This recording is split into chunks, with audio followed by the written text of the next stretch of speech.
Valley of flowers UNESCO site তকমা পাওয়া এই ন্যাশনাল পার্কটি আমার মতো অনেকেরই হয়তো ড্রিম ডেস্টিনেশন। লোকালসরা মনে করেন রোজ রাতে এখানে নাকি পরীরা খেলা করতে আসে। সত্যি পরীদের খেলা করার মতো জায়গাই বটে।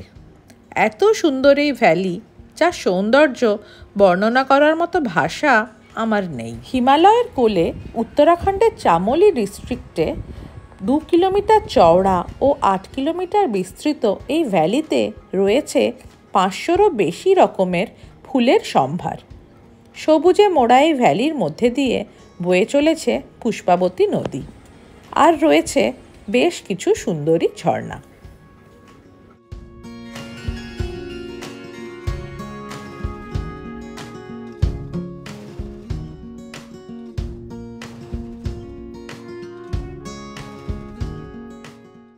হ্যালো এভরিওয়ান, আমি অপরাজিতা আর আমার চ্যানেল অপরাজিতাস ট্রাভেল নেস্টে সবাইকে ওয়েলকাম। আমি এখন আছি ভ্যালি অফ ফ্লাওয়ার্সে। Good morning Ghangaria. সকাল সকাল 7:30 রেডি হয়ে বেরিয়ে পড়েছি। 4 কিলোমিটার ট্রেক করে পৌঁছবো ভ্যালি অফ ফ্লাওয়ার্সে। বাই দ্য ওয়ে, কলকাতা থেকে যোশীমঠ পৌঁছে 1 নাইট স্টে করে সেখান থেকে গোবিন্দঘাট পুলনা হয়ে 10 কিলোমিটার ট্রেক করে গতকাল এসে পৌঁছেছিলাম ঘাঙ্গারিয়া। সেই ভিডিও আমার চ্যানেলে আছে, চাইলে দেখে নিতে পারেন। সামনের এই ওয়াটারফলসটি হেমকুণ্ড সাহিব থেকে নেমে আসা লক্ষ্মণগঙ্গা নদীর ওয়াটারফলস। এই ঘাঙ্গারিয়াতে লক্ষ্মণগঙ্গা আর পুষ্পাবতী নদীর সঙ্গম রয়েছে। এই পয়েন্ট থেকে সোজা রাস্তা গেছে হেমকুণ্ড সাহিব আর বাঁদিকের রাস্তা গেছে valley of flowers. Valley of ফ্লাওয়ার্সের এই গেট সকাল 8টা থেকে বিকেল 5টা অবধি খোলা থাকে। গেটের পাশেই রয়েছে রেজিস্ট্রেশন অফিস, সেখানে সবার নাম এন্ট্রি করিয়ে তারপরেই চলতে হয়। এত সুন্দর লাগছে কি বলবো, বাট প্রপার রাস্তা কিন্তু নেই যাবার জন্যে। গেট ক্রস করে একটু এগিয়েই সামনে পড়বে পুষ্পাবতী রিভার ব্রিজ। বাকি রাস্তাটা ব্রিজ ক্রস করে পাহাড়ের ওই দিক দিয়েই।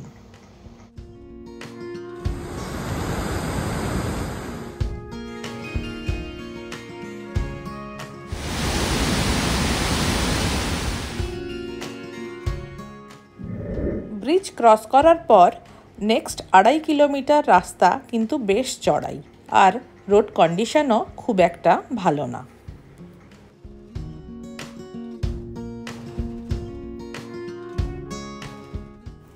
অনেকটা ওপরে উঠে এসেছি। এই যে আমার পেছনে দেখা যাচ্ছে অনেক দূরে হেমকুণ্ড সাহিব গুরুদুয়ারা।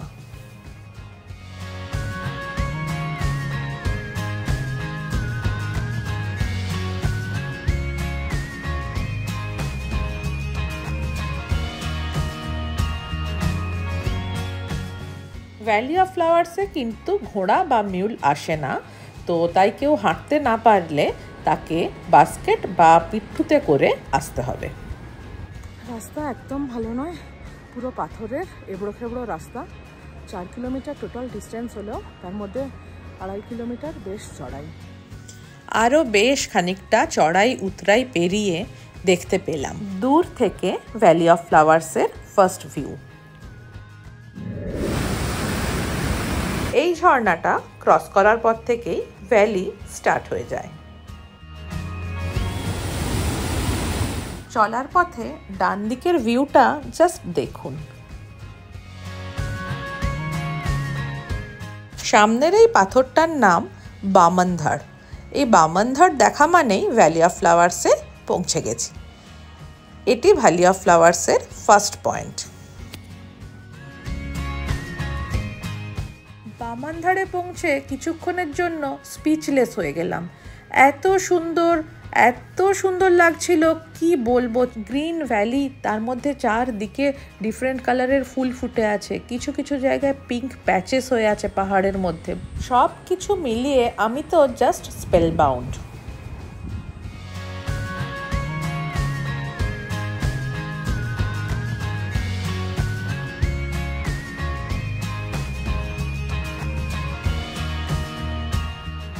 একটু রেস্ট নিয়ে ভ্যালি এক্সপ্লোর করতে বেরোলাম।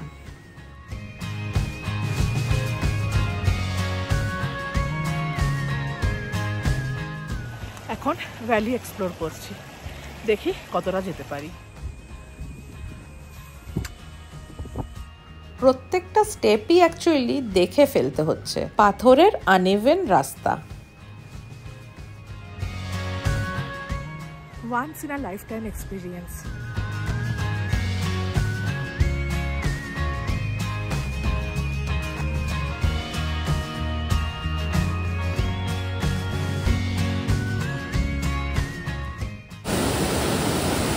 কিছুটা যাবার পর পড়লো এই ঝর্ণাটা। এই ঝর্ণার ধারই হলো ভ্যালি অফ ফ্লাওয়ার্সের সেকেন্ড পয়েন্ট বা পিকনিক স্পট।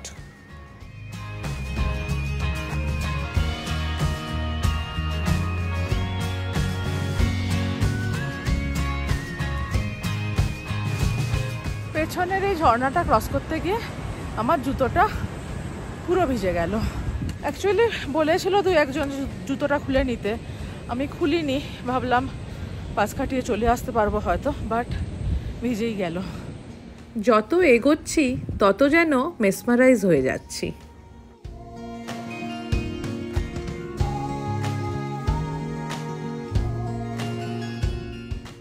আরও কিছুটা এগিয়ে পড়লো এই ঝর্ণাটা। কিছুটা এগিয়ে আবার একটা ওয়াটার ক্রসিং।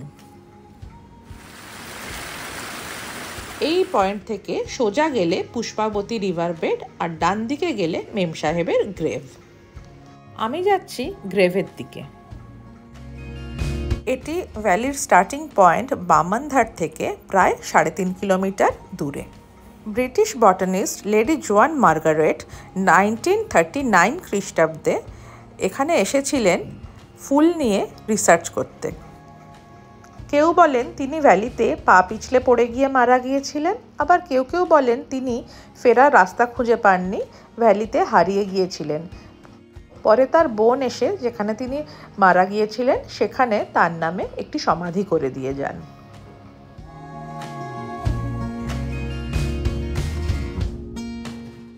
গ্রেভ দেখে আমি আবার ওপরের দিকে ফিরে যাচ্ছি। গ্রেভটা অ্যাকচুয়ালি একটু নিচের দিকে নামতে হয়। আমি আর রিভার বেডে যাবো না ভাবছি। আমি বলবো অনেক জায়গায় যে বলে it's an easy trek, it's a beginner trek, it's not an easy trek, বেশ চ্যালেঞ্জিং।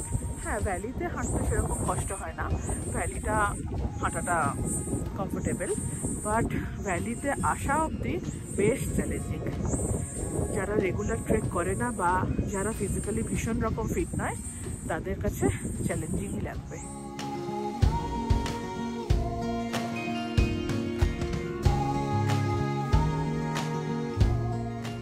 ভীষণ ভালো লাগলো।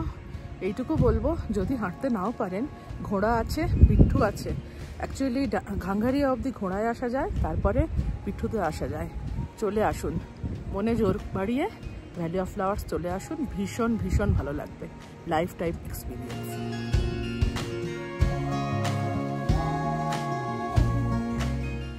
আরেকবার আসার ইচ্ছা আছে, সেই জন্য আর রিভার বেড অবধি আমি এবারে যাব না, কারণ একটার সময় আমাদের একটা মিটিং পয়েন্টে যেতে বলেছে, আমাদের রিটার্ন জার্নি স্টার্ট করতে হবে।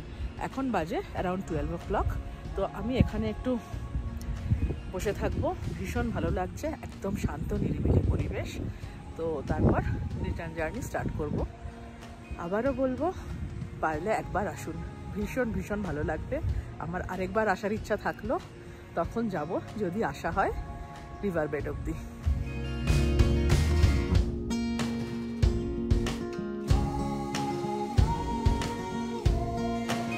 ফেরার পথ ধরলাম, আবার সেই বড় ঝর্ণাটা ক্রস করতে হবে, আবার জুতোটা ভিজবে।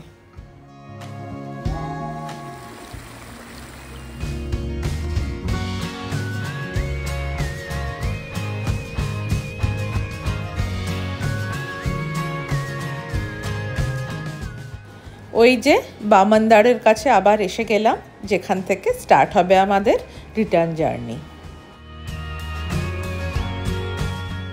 রিটার্ন জার্নি স্টার্ট করে দিয়েছি। ফুলের উপত্যকাকে শেষবারের মতো পেছন ফিরে দেখে নেয়া। রিটার্ন জার্নিটাও আমার কাছে খুব একটা স্মুথ ছিল না। অ্যাকচুয়ালি এটা আমার ফার্স্ট ট্রেক বলা যায়, তো সেই জন্যে বেশ কিছু জায়গায় আমার একটু চ্যালেঞ্জিং মনে হয়েছে।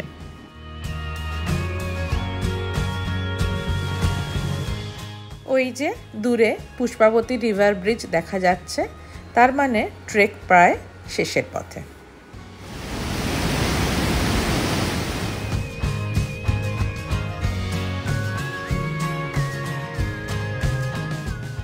ব্রিজ ক্রস করে একটু এগিয়েই দেখতে পেলাম ওপর থেকে ঘাংঘারিয়া গ্রামটিকে। বিকেল 5টায় এই গেটটি বন্ধ হয়ে যায়, তার আগে সবাইকে এই রেজিস্ট্রেশন কাউন্টারে এসে ইনফর্ম করতে হয়। আজ সারাদিনে টোটাল 15 কিলোমিটার হাঁটলাম। আজ এই পর্যন্তই। আমার ভিডিও ভালো লাগলে please like, comment, share and subscribe. Thanks for watching. Bye bye.